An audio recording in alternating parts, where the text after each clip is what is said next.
জানা গেছে মঙ্গলবার হঠাৎ করে প্রায় 1.5 শতাধিক মহিলা গাজল বিডিও অফিসে ভিড় জমান। তারা জোর করে বিডিওর চেম্বারে ঢুকতে যান। ওই সময় পুলিশ বাধা দেয়, আর এই বাধাদানকে কেন্দ্র করে মহিলারা ক্ষোভে ফেটে পড়েন। পুলিশের সামনেই তুমুল বিক্ষোভ দেখান, যাকে কেন্দ্র করে গাজল বিডিও অফিস চত্বরে ব্যাপক উত্তেজনা তৈরি হয়।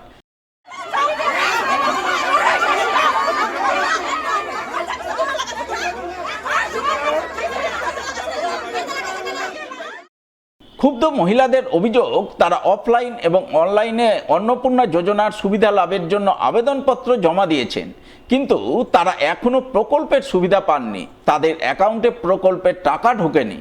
অথচ এমন অনেকেই প্রকল্পের সুবিধা পেয়েছেন, যাদের বাড়ির লোক চাকুরি করেন, যাদের বাড়িতে 2-4টি গাড়ি রয়েছে। অথচ তারা গরিব হয়েও কেন প্রকল্পের সুবিধা পাচ্ছেন না, সেই জবাবদিহি চাইতে এসেছেন বিডিও অফিসে।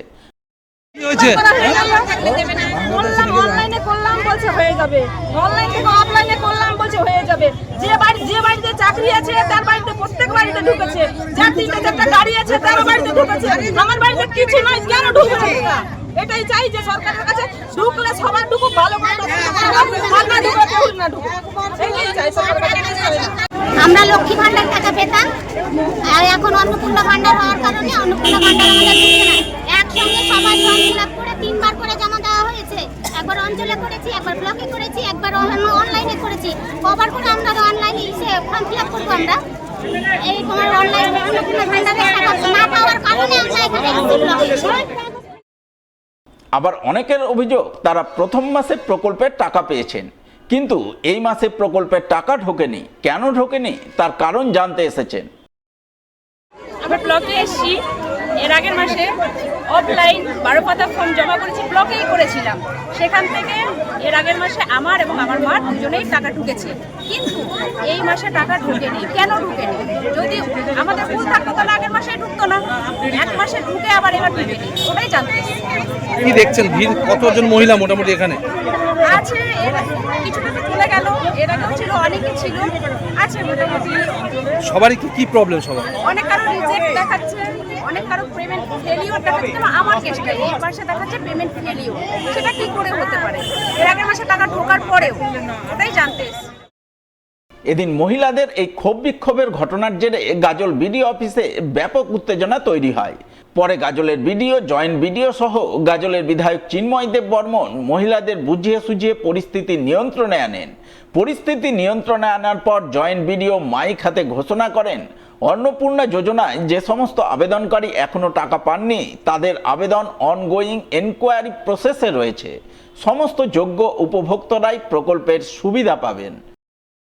আপনারা যারা এখানে অন্নপূর্ণা যোজনার টাকা পাননি বলে এখানে সমবেত হয়েছেন, বা আপনাদের যারা ক্ষোভ আছে, প্রত্যেকের উদ্দেশ্যে আমরা জানাচ্ছি আমাদের এই এনকোয়ারি প্রসেস অনগোয়িং আছে।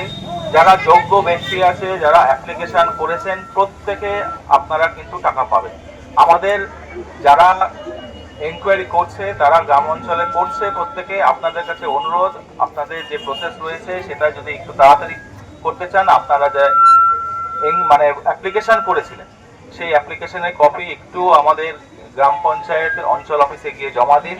আমাদের অঞ্চলে এনকোয়ারি করছে, তারা আপনাদের এনকোয়ারি করলে আমরা কিন্তু আপনাদের টাকা দিতে পারবো। ইতিমধ্যে আমরা গাজল ব্লকে ৭৫,০০০-এর মতন অ্যাপ্লিকেশন করেছিল, তার মধ্যে অলরেডি আমরা 62,000-৬২,০০০-এর মতন অলরেডি বেনিফিশিয়ারিকে টাকা দিতে পেরেছি। বাকি যে আমাদের কাছে 15,০০০-এর মতন অ্যাপ্লিকেশন পড়ে আছে, সেটাও আশা করছি আমরা আগামী 15 দিনের মধ্যে, 10 থেকে 15 দিনের মধ্যে এনকোয়ারি কমপ্লিট করে আপনাদের অ্যাকাউন্টে টাকা আশা করি ঢুকে যাবে।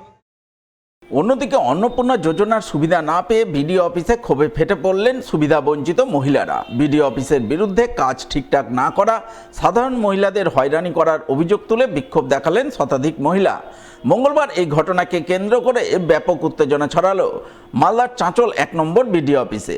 জানা গেছে এদিন শতাধিক মহিলা চাঁচল 1 নম্বর ব্লকের বিডিও পৌশালী চক্রবর্তীর সঙ্গে দেখা করতে যান। তারা বিডিওর কাছে জানতে গিয়েছিলেন কেন তারা অফলাইন অনলাইনে অন্নপূর্ণা যোজনার আবেদনপত্র জমা দেওয়ার পরেও প্রকল্পের সুবিধা পাচ্ছেন না। কিন্তু এই জবাবদিহি চাইতে গিয়ে বিডিও অফিসের এক কর্মী মহিলাদের সঙ্গে দুর্ব্যবহার করেন বলে অভিযোগ, যার প্রতিবাদে মহিলারা ক্ষোভে ফেটে পড়েন।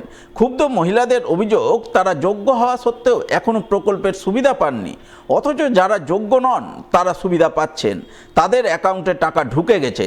তাই যোগ্য হওয়া সত্ত্বেও কেন তারা বঞ্চিত রয়েছেন তার জবাবদিহি চাইতে এসেছেন বিডিও অফিসে। কিন্তু বিডিও অফিস তাদের কথায় কোনো রকম কর্ণপাত করছে না, তাদের শুধু হয়রানি করছে। অন্নপূর্ণা ভান্ডার পাইনি, সব কিছু ব্যাংকের ডিটেলস দিয়েছে, ব্যাংকেও আমি গেছিলাম, ব্যাংকের ডিটেলস সব ঠিক আছে, ব্যাংকে কোনো কারণ নাই, কোনো ভুল নাই, কিন্তু সব ওর ব্লক থেকে নাকি টাকাটা ছাড়া হয়নি। অনেকে পেয়ে গেছে, অনেকে পায়নি টাকা, বেশিরভাগ লোকই টাকা পেয়ে গেছে। আর এত আবেদন করেছিলেন? হ্যাঁ, অনলাইন অফলাইন সব হয়েছে। তারপরে আরেকদিন ব্লকেও এসেছি, ব্লকে এসে বলেছে তোমাদের অফিস বন্ধ, এখন কাজ হবে না, কিন্তু কোনো কাজই হচ্ছে না। আরেকদিন তারিখ দিল, ওই দিন তারিখেও আমি এলাম, ওই বন্ধ। আজকে ডেকেছে বলে আমি আজকে এসেছি। আমরাও অনলাইনে কাগজ ফর্ম ফিল আপ করেছিলাম, তা সত্ত্বেও আমাদের কাগজগুলো রিজেক্ট দেখাচ্ছে। তার জন্যই আমরা 2 তারিখে এসেছিলাম, 2 তারিখেও বলেছে যে কাজ হবে, আপনারা ধৈর্য ধরেন। তো 10 তারিখের মধ্যে কথা বলেছে, তখন আমরা এখন মোবাইলগুলোতে দেখছি কি না, তো মোবাইলে শুভেন্দু অধিকারী বলছে যে আপনারা ব্লকে যান, ব্লকে সব কাজ হচ্ছে। অন্য জেলায়, অন্য এলাকায় সব জায়গায় ব্লকে কাজ হচ্ছে, তো আমাদের চাঁচল এলাকায় ব্লকে কাজ হয় না কেন? তার জন্যই আমরা আবেদন করেছি, আমরা 2-3বার আবেদন করেছি, অনলাইন অফলাইন সব জায়গায় আবেদন করা হয়েছে। হয়রানিটা কারা করাচ্ছে? হয়রানি ভিডিও অফিসার কাজ করে, এখানেই সব কিছু ভিডিও অফিসারের কাছেই সব। ভিডিও অফিসার আমাদের সঙ্গে কথা বলে না, আমরা জানতে এসেছি কী কারণে আমাদের কাজ হয়নি, আমরা জানবো তো, আমাদের অধিকার আছে, আমরা জানতে পারি না, তার জন্যই আমরা এখানে আসা।